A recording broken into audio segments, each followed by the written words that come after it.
Movie शुरू होते ही हमें एक लड़के को दिखाते हैं जिसका नाम होता है थॉमस। अब थॉमस लिफ्ट से ऊपर आता है और यहाँ पहले से बहुत लोग मौजूद होते हैं। बेसिकली ये लोग एक मेज के अंदर कैद होते हैं। सो थॉमस यहाँ से भागने की कोशिश करता है, पर कुछ टाइम बाद उसे रियलाइज होता है कि वो यहाँ फंस चुका है फॉर गुड। नाउ यहाँ थॉमस की मुलाकात एलवी से होती है और थॉमस को पता चलता है कि यहाँ हर महीने कोई ना कोई एक बॉक्स में ऊपर आता है, और जब वो लोग ऊपर आते हैं तो उन्हें उनके पास्ट लाइफ के बारे में कुछ भी याद नहीं होता। और एलवी वो पहला इंसान था जो यहाँ आया था और एक हिसाब से वो यहाँ का लीडर होता है और सब उसकी बात मानते हैं। नाउ एलवी थॉमस को मेज के बारे में बताता है जो उन सबको फॉलो करना होता है। पहला, अपना काम करो और टाइम वेस्ट मत करो। दूसरा, कभी भी एक दूसरे को चोट मत पहुंचाओ। और तीसरा, कभी भी दीवार की दूसरी साइड मत जाना। खैर, कुछ टाइम बाद अब थॉमस चक से मिलता है और चक थॉमस को बताता है कि उन सबकी स्टोरी सेम ही है। वो सब भी बॉक्स से यहाँ आते हैं और एलवी उन्हें उनके काम के बारे में बताते हैं। तभी थॉमस उस दीवार के पास जाता है जहां जाने के लिए एलवी ने उसे मना किया था। तभी उस दीवार के अंदर से दो लोग आते हैं जिनका नाम होता है बेन और मीनू। चक बताता है कि वो दोनों बस रनर हैं और केवल वो लोग मेज के अंदर जा सकते हैं। और फिर थॉमस दीवार के पास जाता है और गैली आकर उसे रोक लेता है। तभी अंदर से एक आवाज़ आती है और मेज का दरवाज़ा बंद हो जाता है।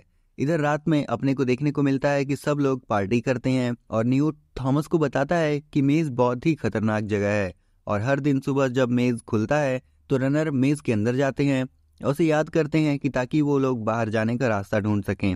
और ये सब वो लोग 3 सालों से कर रहे हैं, बट अब तक उन्हें कोई रास्ता नहीं मिला क्योंकि हर रात मेज बदलता रहता है। वहाँ फंसने के बाद आज तक कोई वापस नहीं लौटा।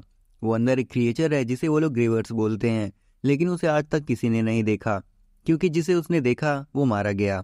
और फिर न्यूट थॉमस को सबके बारे में बताता है, कौन यहाँ पर क्या करता है। तभी गैली थॉमस से टकरा जाता है और उससे फाइट करने के लिए बोलता है। देन इन दोनों में फाइट होती है और इस बीच थॉमस के सर जमीन से टकरा जाता है और उसे अपना नाम याद आ जाता है। और थॉमस सबको बताता है कि उसका नाम थॉमस है। और फिर अपने को दिखाते हैं कि थॉमस को रात में एक विजन आता है जिसमें दिखता है कि थॉमस एक लैब में है और कुछ लोग उस पर टेस्ट कर रहे होते हैं और एक डॉक्टर उससे बोलती है कि विकेट इज गुड। खैर, तो सुबह एलवी थॉमस को एक दीवार के सामने लेकर आता है जहां उन सबके नाम लिखे होते हैं जो मेज के अंदर फंसे होते हैं, और जो लोग मेज के अंदर मर जाते हैं उनके नाम को क्रॉस कर दिया जाता है। आगे थॉमस न्यूट को बोलता है कि यहाँ से निकलने का कोई तो तरीका होगा, जैसे वो लोग दीवार के ऊपर से चढ़ सकते हैं या फिर जिस बॉक्स से ये लोग आए थे उसी बॉक्स में बैठकर बाहर निकल सकें। बट न्यूट बताता है कि उन्होंने यहाँ से बाहर निकलने की हर वो कोशिश की है जो वो सोच सकते हैं, बट कोई फायदा नहीं हुआ। और फिर थॉमस फर्टिलाइजर लेने जाता है। तभी बेन उस पर हमला कर देता है और उसे मारने की कोशिश करता है, पर लोग उसे पकड़ लेते हैं और वो लोग देखते हैं कि बेन को डंक लगा है। ग्रीवर की डंक की वजह से वो इन्फेक्टेड हो गया है। अब इससे होता ये है कि ग्रीवर की डंक से इन्फेक्टेड होने की वजह से अब बेन का दिमाग अपने कंट्रोल में नहीं होता और वो वायलेंट होता है, और इससे ये लोग चेंजिंग बोलते हैं। थॉमस एल्बी को बताता है कि बेन उससे बोला कि उसने उसको देखा था और ये सब उसकी गलती है। और फिर अगले दिन हम देखते हैं कि बेन को मेज के अंदर छोड़ दिया जाता है जहां उसकी मौत हो जाती है। ना वो बेन के ना होने की वजह से अगले दिन एल्वी और मीनू अंदर जाते हैं और उस जगह को देखने जहां बेन को डंक लगा था। पर जब वो लोग शाम को बाहर आते हैं तो एल्वी को घायल होता देखते हैं। वो भी इन्फेक्टेड हो चुका होता है और वो लोग बाहर नहीं आ पा रहे होते हैं, तो थॉमस उन्हें बचाने अंदर जाता है और मेज बंद हो जाता है और तीनों अंदर ही फंस जाते हैं। थॉमस और मीनू मिलकर एल्वी को बचाने की कोशिश करते हैं। थॉमस एल्वी को छिपा देता है। तभी ग्रीवर ने इन पर अटैक कर दिया और थॉमस जैसे तैसे करके उसे मार देता है। अगले दिन सुबह सबको लगता है कि वो तीनों मर चुके होंगे और वापस नहीं आएंगे, पर वो तीनों सही सलामत बाहर आ जाते हैं। और मीनू सबको बताता है कि उन्होंने ग्रीवर को देखा है और थॉमस ने ग्रीवर को मार दिया है। पर यह बात गैली को पसंद नहीं आती और वो न्यूट को बोलता है कि वो थॉमस को पनिश करे क्योंकि थॉमस ने उनका रूल तोड़ा है और वो यहाँ का इंचार्ज है। पर न्यूट ऐसा कुछ नहीं करता। कुछ टाइम बाद लिफ्ट फिर से ऊपर आती है और उसमें एक लड़की होती है जिसका नाम होता है टेरेसा। उन्हें टेरेसा के पास एक नोट मिलता है जिसमें लिखा होता है ये आखिरी है और इसके बाद कोई नहीं आएगा। तभी टेरेसा को होश आता है और वो थॉमस का नाम लेती है और फिर से बेहोश हो जाती है। कुछ टाइम बाद थॉमस और बाकी रनर्स उस जगह पर पहुंचते हैं जहां थॉमस ने ग्रीवर को मारा था और इन्हें यहाँ मरे हुए ग्रीवर के पास से एक डिवाइस मिलती है जिस पर विकेट लिखा होता है। और थॉमस समझ जाता है कि जिन लोगों ने उसे यहाँ भेजा है उन्हीं लोगों ने ग्रीवर को बनाया है और अब उन्हें वापस बाहर जाना होगा। अब मीनू थॉमस को एक जगह पर लेकर जाता है जहाँ एल्वी और मीनू ने मिलकर पूरे मेज़ का मैप बनाया होता है। मीनू बताता है कि वो मेज़ के हर एक कोने में जा चुका होता है और हर पैटर्न को देख चुका है, और अगर अब तक कोई बाहर जाने का रास्ता होता तो उन्हें मिल चुका होता। बट एल्वी ने उसे ये बात सबसे बताने से मना किया था, ताकि लोगों को भरोसा रहे कि उनके पास बाहर जाने का मौका है। मीनू बताता है कि यहाँ टोटल 8 सेक्शंस हैं, और हर रात जब मेज़ बदलता है तो एक नया सेक्शन खुलता है, और हर बार सेक्शन खुलने की पैटर्न सेम होती है। और जैसा आज 6 खुला, कल 4 और उसके बाद 8। लेकिन कल रात जब उसने ग्रीवर को मारा था तो सेक्शन 7 खुला था, तो शायद ये लोग वहीं से आते हैं और वहीं से बाहर जाने का कोई रास्ता होगा। तभी वहाँ 2 लोग आते हैं और बताते हैं कि टेरेसा को होश आ गया है, और फिर थॉमस टेरेसा से मिलता है। टेरेसा को थॉमस का नाम याद होता है, पर वो थॉमस को नहीं जानती। टेरेसा बोलती है कि उसे पानी याद है जहाँ वो डूब रही होती है, और एक औरत थी जो बोल रही थी विकेट इज गुड। और फिर टेरेसा थॉमस को वैक्सीन देती है जो उसके जेब में था, और उस पर विकेट लिखा होता है। तो थॉमस को लगता है कि वो डॉक्टर इसी वैक्सीन के बारे में बात कर रही होगी। इसके बाद थॉमस वो वैक्सीन लेकर एल्वी को लगाता है और वो ठीक हो जाता है।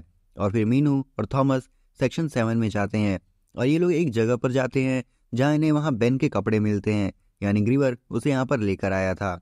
तभी ग्रीवर के पास से मिला डिवाइस बीप करने लगता है, और बीप का पीछा करते हुए ये दोनों एक जगह पर होते हैं जहाँ एक सीक्रेट गेट ओपन होता है। और फिर अचानक से मेज़ बदलने लगता है और मेज़ बंद होने लगता है। ये लोग जैसे तैसे करके मेज़ से बाहर आते हैं। थॉमस सबको बताता है कि उन्हें एक नया रास्ता मिला है जिससे शायद वो लोग बाहर निकल सकते हैं। उन्होंने एक दरवाज़ा खोला है जिससे ये लोग बाहर निकल सकते हैं, और दिन के वक्त ग्रीवर शायद वहीं जाते हैं। फिर ये लोग एल्वी से मिलते हैं। एल्वी थॉमस से बोलता है कि वो लोग उसे यहाँ से बाहर नहीं जाने देंगे, और एल्वी थॉमस से बोलता है कि उसे याद है उसने उससे बोला था कि वो हमेशा उसकी पहली पसंद है। तभी एक बंदा आकर बताता है कि मेज़ बंद नहीं हो रहा है, और फिर ये लोग जाकर उसे देखते हैं। तभी ग्रीवर इन पर हमला कर देता है और सब कुछ तबाह कर देते हैं, और इसमें एल्वी की भी मौत हो जाती है। पर गैली इन सब के लिए थॉमस को ब्लेम करता है। नाउ थॉमस को लगता है कि गैली सही बोल रहा है, और थॉमस खुद को स्टॉप कर देता है। होश में आने के बाद थॉमस को पता चलता है कि गैली इन सब का इंचार्ज है, और उसने मना लिया था सबको कि इन सब के पीछे थॉमस है। और थॉमस भी सबको बताता है कि गैली सही है, और ये जगह जैसी दिखती है वैसी नहीं है। ये कोई जेल नहीं है, ये टेस्ट है, और ये तब से चल रहा है जब वो लोग बच्चे थे। वो लोग उन्हें टास्क देते थे और उनके ऊपर टेस्ट करते थे। वो हर महीने किसी एक को मेज़ के अंदर भेजते हैं, और वो उन लोगों में से ही कोई एक है जो उन लोगों के साथ काम करता है, और टेरेसा भी उनमें से ही एक है। और जब से वो लोग यहाँ हैं तब से वो इन लोगों को देख रहा है, और उसे नहीं पता कि उन्होंने उसे यहाँ क्यों भेजा है। न्यूट बोलता है कि अब कोई फ़र्क नहीं पड़ता, क्योंकि मेज़ में आने से पहले वो लोग क्या थे उन्हें नहीं पता, क्योंकि उन लोगों ने इनकी याद मिटा दी है। वो लोग आज क्या करते हैं ये ज़्यादा इम्पॉर्टेंट है। फिर गैली थॉमस और टेरेसा को मेज़ के अंदर भेजते हैं। फिर न्यूट और मीनू गैली को रोक लेते हैं, और फिर थॉमस अपने दोस्तों के साथ मेज़ में चले जाते हैं। और अभी ये लोग उस जगह पर पहुंचते हैं जहां इन्हें दरवाज़ा मिला था। वहां इन्हें ग्रीवर मिलते हैं जो इन पर हमला करते हैं, लेकिन ये लोग उसे मार देते हैं। और फाइनली इन्हें वो दरवाज़ा मिल जाता है जिसे ओपन करने के लिए उन्हें कोड चाहिए होता है, और इसका कोड होता है जिस पैटर्न पर सेक्शन खुलते हैं। अब दरवाज़ा खुल जाता है और ये लोग बाहर आ जाते हैं, और फिर ये लोग एक लैब में पहुंचते हैं जहां बहुत सी लाशें पड़ी होती हैं और सब मर चुके होते हैं। ये लोग देखते हैं कि वो लोग इन पर नज़र रख रहे होते हैं, और सब मर चुके होते हैं। ये लोग देखते हैं कि वो लोग इन पर नज़र रख रहे होते हैं।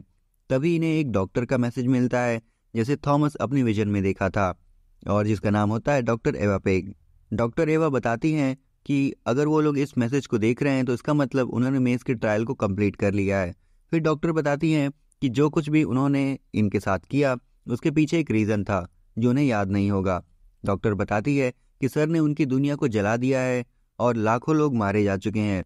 डॉक्टर बताती है कि एक वायरस ने लोगों के दिमाग पर हमला करना स्टार्ट कर दिया है। अब आने वाली जनरेशन इस वायरस की चपेट में न आए, इसलिए नई पीढ़ी को इस टेस्ट से गुजरना था। उनके दिमाग को पढ़ने के लिए उन्हें बदतर से बदतर हालात से गुजरना होगा जो उन्हें बाकी सबसे अलग बनाएगा। उन्हें इसका एहसास नहीं है, पर वो लोग इनके लिए बहुत इंपॉर्टेंट हैं, और ये उनके टेस्ट की बस शुरुआत है, और जल्दी उनके सारे डाउट क्लियर हो जाएंगे।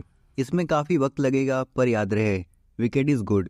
तभी वहाँ कुछ लोग हमला करते हैं और सबको मार देते हैं, और फिर डॉक्टर खुद को शूट कर लेती है, और फिर यहाँ डॉक्टर की बॉडी भी पड़ी होती है। तब यहाँ गैली आता है और इन्हें रोकने की कोशिश करता है, पर मीनू उसे मार देता है, पर चक को गोली लग जाती है और वो मर जाता है। फिर यहाँ कुछ लोग आते हैं और इन्हें यहाँ से ले जाते हैं। ये लोग ऊपर से मेज़ को देखते हैं और एक आदमी बोलता है कि सब ठीक हो जाएगा, और फिर अपने को डॉक्टर एवा को दिखाते हैं जो फिलहाल जिंदा होती है, और वो सबको दिखाती है कि मेज़ ट्रायल सक्सेसफुल रहा और थॉमस उन्हें लगातार इम्प्रेस कर रहा है और अब वो अगले चैलेंज के लिए तैयार हैं। पर ये कहना मुमकिन नहीं है कि वो आने वाले कल की उम्मीद है। और अब शुरुआत होगी फेज़ 2 की, और मूवी यहाँ पर ख़त्म हो जाती है। आई होप कि ये वीडियो आप सबको पसंद आई होगी, और अगर आई है तो उसे लाइक और शेयर कर देना, चैनल को सब्सक्राइब कर देना। हम जल्दी लौटेंगे ऐसे इंटरेस्टिंग वीडियोस के साथ। तब तक के लिए सायोनारा।